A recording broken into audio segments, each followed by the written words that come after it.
தமிழரசு நேயர்களுக்கு வணக்கம். இப்ப முக்கியமா பரபரப்பா போயிட்டு இருக்குல்ல, மிகவும் பரபரப்பு. ஆமா ரொம்ப ரொம்ப பரபரப்பா போயிட்டு இருக்காங்க. அப்படி இருக்கும்போது சார் விடக்கூடாது. நீ சி விஜயபாஸ்கர் எங்க போனா அவர் மேல போட்ட வழக்கு தான். பிரச்சனை தான். அது சேர்த்து என்னதான் வாஷிங் மிஷின்ல போட்டு அலசி கிளசி எடுத்தாலும் அந்த குட்கா பிரச்சனை வந்து தீர்ந்த பாடல. கரை நல்லதுன்னு சொல்றாங்கல்ல, இப்ப வந்து கரை கெட்டதாகி போச்சு. அது குட்கா கரையா? ஆமா, குட்கா கரை வந்து கெட்டதாகி போச்சு. அதுக்கு வந்து இப்ப நீதிமன்றம் வந்து கெடு கொடுத்துருக்கு. 12 வாரத்துக்குள்ள முடிச்சவன கேஸ். 12 வாரம். ஆமா, அதுக்குள்ள முடிச்சவன நீங்க இத்தனை நாள் விட்டு வச்சிருக்கீங்க. 3 மாசத்துல முடிச்சிடணும்னு சொல்லி முடிச்சு வச்சிருக்காங்க. ஆனா சீக்கிரமா இந்த கேஸ வந்து முடிச்சு ஃபைல க்ளோஸ் பண்ணுங்க அப்படின்னு மாதிரி சொல்லிட்டாங்க. ஆமா, கடை முடிச்சு க்ளோஸ் பண்ணுங்க. அவர் இப்ப ஆளுங்கட்சிக்கு போயிட்டாரு. இந்த ஆளுங்கட்சி போனதுனால என்னென்ன நன்மைகள் இருக்குன்றதுல கேஸ் பார்த்து முடிச்சு விடுங்க அப்படி சொல்றியா? அப்படிதான். ஆமா, அப்படி நல்லபடியா முடிச்சு விடுன்னு சொல்றாங்களா? நல்லபடி பண்ணா தப்புதான். அதனால வந்து அவருக்கு என்ன ஜட்ஜ்மெண்ட் வரப்போகுதுன்ற வெயிட் பண்ணி பார்ப்போம். ஏன்னா இங்க வாஷிங் மிஷின்ல போட்டு அலசிட்டாங்க பாருங்க. காய வச்சு அயன் பண்ணி காட்டணும்ல. இப்ப அதுக்குதான் அங்க போறது. ஏன்னா இத்தனை நாள் இதை கண்டுக்கவே இல்ல, யாரும் எதுவுமே பேசவே இல்ல. எலெக்ஷன் நடக்கும்போது கூட அப்படி கேட்கல. ஆனா இப்ப அவரு தான் இப்ப போன சேர்ந்தாரு. இப்ப 2-3 நாளுக்கு முன்னாடி தான் போய் சேர்ந்தாரு. சேர்ந்து கொஞ்ச நாள்லயே பாத்தீங்கன்னா அவருக்கு ஆதரவா எதிரான முடிவு வந்தா தெரிய போகுது. பட் ஆனா இப்படி இருந்தாலே இப்ப வந்து இந்த கேஸ் வந்து ஃபைல தூசி தட்டிருக்காங்க. கூடி செய்யற வந்து ஒரு முடிவு கட்டி இதே மாதிரி தாவேக்கால கொஞ்சம் பேரை தூசி தட்டினாங்கன்னு வச்சுக்கீங்களேன். நம்ம மரிய வில்சன் இருக்கா அப்படி அவருக்கு போட்டிருக்காங்களா? மரிய வில்சன் வந்து பிரதர் தானே, வீடு தூந்து அடிச்சு வீட்டுல போயிட்டு அடிச்சு துன்புறுத்தினாங்கல்ல. அந்த வீடியோ கூட எலெக்ஷன் டைம்ல சோசியல் மீடியா ஃபுல்லா வைரல் ஆச்சுல்ல. அது எலெக்ஷன் முடிஞ்சு மந்திரி ஆனார்ல, அப்பயும் பெரிய வைரல் ஆச்சு இல்ல. அத மீறி அவர் ஆக்கியிருக்காங்க. பார்த்து விஜயனை போட்டிருக்காரு. விஜயனை வந்து எப்பவுமே காய் கட்டான வருவாரு. இந்த மாதிரி ஆத்திருக்காரு. அப்படி இருக்கும்போது பாத்தீங்கன்னா புதுச்சேரி நீதிமன்றம் இருக்குல்ல, அங்க கோர்ட்டு கேஸ் எல்லாம் போயிட்டு இருக்கு. அப்படி இருக்கும்போது அந்த கோர்ட்ல வந்து ஆக்சுவலி நேத்து வந்து அவர் ஆஜராகணும், நேர்ல போய் ஆஜராகணும். ஆனா அவர் வந்து போல. ஏன்னா இங்க மக்கள் பணி நிறைய இருக்குல்ல. அமைச்சரு, நீதித்துறைக்கானது எல்லா துறைக்கானதா பாத்துட்டு இருக்காருல்ல. அவர் நீதி தான் படிச்சாரு. அப்படியா? அப்படி இருக்கும்போது நேற்று போய் ஆஜராகனால புதுச்சேரி நீதிமன்றமும் கொஞ்சம் டென்ஷன் ஆயிடுச்சு. இன்னைக்கு வந்து நெக்ஸ்ட் டைம் அதான் 10ஆம் தேதி வந்து டைரக்டா வந்து ஆஜராகணும் அப்படின்ற மாதிரி அவருக்கு வந்து கெடு கொடுத்துருக்காங்க, எச்சரிக்கை கொடுத்துருக்காங்க. நீ என்ன அமைச்சர்னா பெரியால நீ தப்பு பண்ண முன் அனைவரும் முன்னாடி வந்து நின்றாயா அப்படின்னு கேட்டுக்கிற மாதிரி நேர்ல வந்து ஆகணும் அப்படின்ற மாதிரி சொல்லிருக்காங்க. இனிமேல் விளக்கெல்லாம் கொடுக்க தேவையில்ல, நேர்ல வாங்க அப்படின்ற மாதிரி சொல்லியிருக்காங்க. என்ன 10ஆம் தேதி என்ன பண்ண போறோம் பாப்போம். வெயிட் பண்ணி பார்த்தே ஆகணும். அதெல்லாம் கண்டிப்பா. இப்படி இருக்கும்போது பாத்தீங்கன்னா இவர் வந்து நேர்ல வர சொல்லிருக்காங்கல்ல. அதுக்கு அடுத்து என்னடா பண்றாங்க அப்படின்னு செந்தில் பாலாஜி அந்த விளக்கு அந்த பிரச்சனை வந்து இப்போதைக்கு முடிகிற மாதிரி தெரியல. இருக்கு பெருசாயிட்டே போகுதுன்னு வச்சுக்க. இதுக்கு மேல கிட்டத்தட்ட 8-9 பேர் கரூர் வழக்குல 35 கோடி பேரம் சொன்னாங்களா. அது கிட்டத்தட்ட 150 கோடி பக்கம் பேருதான். அது வந்து ஒரு கார்பரேட் கம்பெனி வந்து எங்க சென்னையில ஒரு தனியார் இதுல வந்து கார்பரேட் கம்பெனி மாதிரி அமைச்சு எப்படியா தாவே அரசு வந்து வீடு தேவணும் அப்படின்னு ஒரு பேரம் வச்சிருக்காங்க. ஒரு தனி டீம், 11 பேர் கொண்ட குழு வச்சுக்கிறாங்க. டீமை இறக்கி கிட்டத்தட்ட 150 கோடி வரைக்கும் நம்ம வந்து இதுல காசு இன்வெஸ்ட் பண்ணுவோம். எப்படியாவது வந்து விஜய் சாரோட அந்த ஆட்சி வந்து கவிழ்க்கும் அப்படின்னு ஆகணும். அதுக்காக கிட்டத்தட்ட நிறைய பேர்கிட்ட வந்து பேச்சுவார்த்தை நடத்திருக்காங்க. என்னன்னா 6 மாசம் தாங்குமான்னு பார்த்தோம், 3 மாசம் கூட தாங்காது அப்படின்னு சொன்னார்ல. இப்ப 2 மாசம் முடிய போகுது. அதுக்குள்ள இந்த வேலையை தீவிரமா பாத்துடணும் ஒரு வேலையை நடந்துகிட்டு இருக்காங்க. அதனால தீவிரமா இறங்கினாங்கல்ல. இதுல வந்து நிறைய பேர் மாட்டிருக்காங்கல்ல. அப்படி இருக்கும்போது இப்ப செந்தில் பாலாஜியை போலீஸ் நெருங்கிட்டாங்க, பக்கம் போயிட்டாங்க. அவர் எங்க தப்பிச்சு போயிடுறாரோ அப்படின்னு போகக்கூடாது அப்படின்றதுக்காக தான் அவருக்கு வந்து பார்த்தா இது போட்டுருக்காங்க, லுக் அவுட் நோட்டீஸ். அப்படி அது என்னன்னா ஃபாரினுக்கு வேற எங்கேயும் தப்பிச்சு போக முடியாத மாதிரி லாக் பண்ணிடுவாங்க. நெஞ்சு வலின்னு பிடிச்சி பார்த்தீங்கல்ல, இந்த வாட்டி வந்து அதே மாதிரி பண்ணீங்கன்னா கண்டுபிடிச்சிருவோம் அப்படின்றதுனால இவர் ஃபாரின் கிளம்பி போக வாய்ப்பு இருக்கு. நான் நெஞ்சு வலி ட்ரீட்மெண்ட்டுக்காக ஃபாரின் போறேன்ட்டு அதெல்லாம் கிடையாது. இதுக்கு மேல நீங்க தான் இருக்கணும். சம்மணம் நேர்ல வாங்க பேசுவோம் விசாரிப்போம் அப்படின்ற மாதிரி சம்மணம் அமைச்சிருக்காங்க. அவருக்கு மட்டும் இல்லாம அவரோட பிரதர் இருக்காருல்ல, அவருக்கும் சேர்த்து அமைச்சிருக்காங்க. கிட்டத்தட்ட அது இன்னும் கொஞ்சம் சீரியஸா போயிட்டு இருக்காங்க பிரச்சனை. இப்போது முடிகிற மாதிரி தெரியல. இதை பார்த்தோன்னா நம்ம திமுக தரப்போல டென்ஷன் ஆயிட்டாங்க. இருக்க ஒவ்வொரு அமைச்சராகட்டும் முன்னாள் அமைச்சராக இருக்கிற எல்லாரும் பிரச்சனை பண்ணிருக்காங்க. குடத்தில் கொடுத்துருக்காங்க. இவங்களுக்கு ஏதோ ஒரு வழி பண்ணும் அப்படின்ட்டு நம்ம RS பாரதியா இருக்காருல்ல, அவர் வந்து ஆளுநர்கிட்ட டேரக்டா, அவர் பயங்கரமான ஒரு ஸ்ட்ராட்டஜிக்கல் கிங் அவரு. ஆமா, அவர் வந்து டேரக்டா வந்து நம்ம ஆளுநர் ஐயா கிட்ட போயிட்டு ஒரு முறைகேடு செஞ்சிருவோம், புகழ் அமைச்சிருவோம். தாவேக்கு அரசு தொடர்ந்து வந்து பேரம் பேசுறாங்க, குதிரை பேரம் நடத்துறாங்க. எங்களோட எம்எல்ஏக்கள் விலை கொடுத்து வாங்குறாங்க. கிட்டத்தட்ட 50 கோடி வரைக்கும் விலை பேசிருக்காங்க. நீங்க வாங்க, நம்ம தாவே காய்ச்சல் வாங்க, உங்களுக்கு வந்து சிறப்பான மரியாதை கொடுக்க போட்டுன்னு அவங்க கூட பேரம் பேசுனா இவர் வந்து சொல்லியிருக்காரு. இவர் ஒரு கம்ப்ளைண்ட் ரைஸ் பண்ணிருக்காரு. இவங்க தாவேக்கு வந்து ஆட்சி நடத்தல, இந்த மாதிரி எல்லாரும் பர்ச்சேஸ் பண்ணிருக்காங்க. இதுக்கு வந்து நீங்க ஒரு டக்குன்னு ஒரு முடிவு எடுத்து ஆகணும். இல்லைன்னா எங்களோட இருக்கிற எம்எல்ஏ காணாம போயிருவாங்க. ஏற்கனவே அதிமுக 10 பேர் காணாம போயிட்டாங்க. எங்க காணாம போயிரும் பயமா இருக்கு. சீக்கிரமா இதுக்கு ஒரு காப்பாத்துங்க. ஒரு டேஞ்சரான ஆளா இருப்பாரு போலே அப்படின்ற மாதிரிதான் அப்படின்ற மாதிரி பேசியிருக்காரு. இப்ப பேரம் பேசுனது இவரு 150 கோடி வரைக்கும் போயிருக்குது. ஆமா, இப்ப இவரை காப்பாத்தி ஆகணும். என்ன பண்றது தெரியல. அவரு டீசெண்டா திமுக பக்கம் வரமாட்டேன், அதிமுகலயே எனக்கு நிறைய பேர் வரதுக்கு ரெடியா இருக்காங்க, அங்க பர்ச்சேசிங்ல பிஸியா இருக்காரு. இதை விட்டுட்டா அந்த ஷாப்புக்கு மாறி வர போறாரு. மாறி வர மாட்டாரு. இந்த ஷாப் தான் பிஸியா இருக்குது இல்ல. இருந்தாலே ஒரு பயம் தான். இங்க ஆஃபர் வேற க்ளோசிங் ஜோன்னு போட்டு அங்க ஆஃபருக்கு மேல ஆஃபரா போய்கிட்டு இருக்காங்க. ஏங்க நான் வரேன் முந்தி அடிச்சுட்டு அவங்க எல்லாம் வந்துகிட்டு இருக்காங்க. அது இருந்தாலே ஒரு பயம் தான். எங்க 6 மாசம் நம்மளால தூக்கிறோம்ட்டு இவரை முன்னெச்சரிக்கை இறங்கிட்டு இருக்காரு. அப்படி போக ஏகப்பட்ட குற்றச்சாட்டு வச்சிருக்காரு. சொன்ன மாதிரி 50 கோடி தலைக்கு பேசிருக்காங்க அப்படின்னு மாதிரி சொல்லிருக்காங்க. ஆளுநர் போன வாட்டி அலற ஓட விட்டாங்க.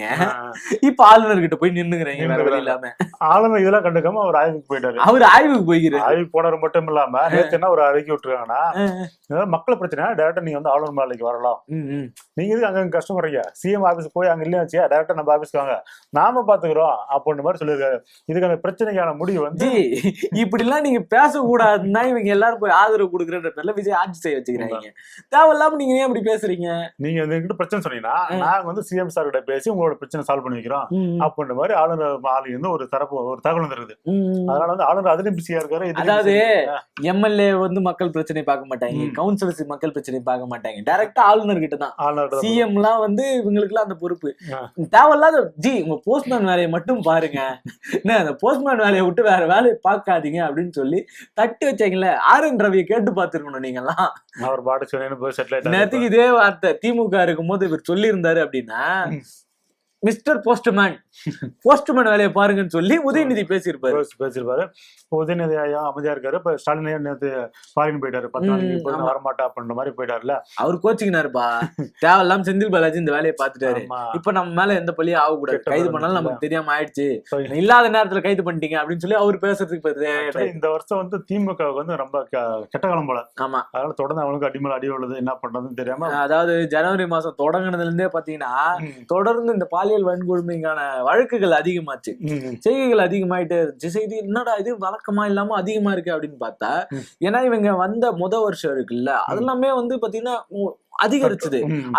அப்படியே அடுத்தடுத்த வருஷங்கள்ல இந்த சட்ட ஒழுங்கு பிரச்சனையோ பாலியல் வன்கொடுமைகள் பிரச்சனையோ சதவீதங்கள்ல குறைஞ்சதை திரும்ப ஏத்தி விட்டுற மாதிரி ஏத்தி விட்டாங்க. திரும்ப லாஸ்ட் வருஷத்துல ஏத்தி விட்டாங்களா? இப்ப அதுக்குதான் நம்ம சிங்கப்பூர் வச்சு தூர்வாயிட்டுறாருல. இது இப்படி இருக்கும்போது பாத்தீங்கன்னா இப்ப 2 நாளைக்கு முன்னாடி தான் நினைக்கிறேன். ஆமா, இப்ப இவர் அனிதா ராதாகிருஷ்ணன் கைது பண்ணாங்கல்ல, அவர் வந்து அப்படி சொந்த ஜாமீனா வெளியே வந்துட்டாரு. 10 நாள் வந்து கையெழுத்து போடணும். இந்த சிங்கப்படத்துல நிபந்தனை ஜாமீன். ஆமா, அந்த சிங்கப்படத்துல வந்து இவர் கையெழுத்து போடுவாங்க. மயில் வாங்கணும் கையெழுத்து போடுவோம், மாத்தி கையெழுத்து போட்டு மாட்டிப்பாங்களா? அது மாதிரி ஒரு மாட்ட மாட்டாரு. கேமரா வச்சுக்கிறாங்க இப்பெல்லாம். இவரு கையெழுத்து போட்டு வச்சுக்க. இப்படி இருக்கும்போது பிரஸ் மீட் கொடுத்தாரு. வெளியே வந்தானே பிரஸ் மீட் கொடுத்தாரு. அது என்ன சொல்லிருக்கா, என்ன வந்து தாவேக பக்கம் இழுக்க பார்த்தாங்க. இதுக்கு இப்ப நான் வந்து முடியாதுன்னு சொன்னாலதான் என்ன வந்து இந்த மாதிரி புகார்லாம் அழிச்சு உள்ள தூக்கி போட்டாங்க அப்படின்னு மாதிரி ஒரு குற்றச்சாட்டு. இவருக்கு எவ்வளவு பேரம் பேசினாங்களா அதை நம்மன்னு சொல்லல. இது மாதிரி என்கிட்ட பேசினாங்க, மிரட்டி பார்த்தாங்க முடியல, பேசி பார்த்தாங்க முடியல, அதனால என்ன வேற வழி இல்லாம தூக்கி உள்ள போட்டாங்க. திமுக காரணம் வாங்க முடியாதுடா அப்படின்ற மாதிரி. அப்படி இல்ல, பல பேரும் ரெடியா இருக்காங்க போறதுக்கு. ஆனா சரி, இப்ப எதுக்கு அப்படின்னா அவசரப்பட அமைதியா இருக்காங்க. குடிச்சீரா அது நடந்துட்டு போல. அதுக்கான திமுக அரசு வந்து கொஞ்சம் ஸ்ட்ராங்கா அதை ஃபாலோ பண்ணி யாரோ வெளியே போறாங்களோ அவங்க தூக்கி உள்ள போட்டுருந்தோம். இப்படி இருக்கும்போது பாத்தீங்கன்னா இவர் இப்படி குற்றச்சாட்டு வச்ச உடனே நம்ம நிர்மல்குமார் ஐயா இருக்கல, அவரு செங்கோட்டையா டென்ஷன் ஆயிட்டாங்க. ஒதுச்சு விழுந்திருப்பாங்க. நாங்க இங்க பிஸியா இருக்கிறோம், முன்னையெல்லாம் நான் வாங்கவே இல்ல. நாங்க வந்து நிர்மல்குமார் ஐயா என்ன சொல்றாருன்னா, நீங்க வந்து இப்ப விஜய் சாரோட காலில் விழுந்தாலும் சரி, தவமா இருந்தாலும் சரி, உங்களை நாங்க உள்ள சேர்த்திக்க மாட்டோம்.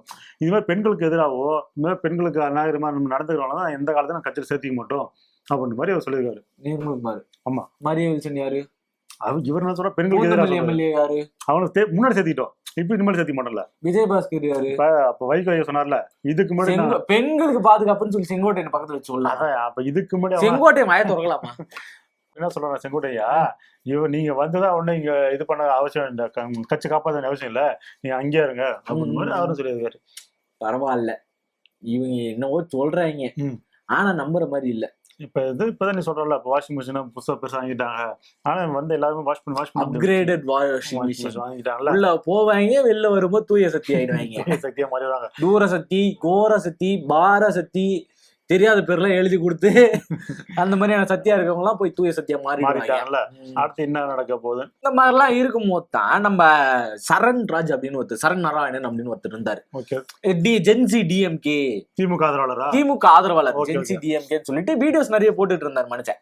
அப்படி போட்டுட்டு இருக்கும் போது வந்து பாத்தீங்கன்னா தொடப்ப கட்ட அப்படின்னு சொல்லி ஒரு வார்த்தை அவர் போட்டார். என்ன ஒரு தைரியம் இருந்தா எவ்வளவு மோசமான வார்த்தை அது, எவ்வளவு வன்முறையான வார்த்தை அது. இதுக்கு கேஸ் கொடுத்து வச்சிருக்காங்க. ஆமா, தூக்கு தண்டனை கொடுத்தே ஆகணும்.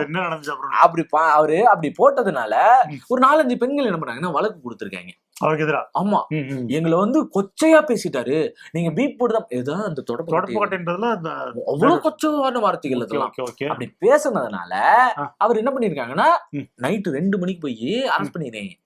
நைட் 2 மணிக்கா போலீஸ்காரங்க இந்த வார்த்தை யூஸ் பண்ணதுக்காவா? ஆமா, நல்ல தெளிவா விசாரிச்சு தெளிவா இதுக்காக தான் அரெஸ்ட் பண்ணிருக்காங்க.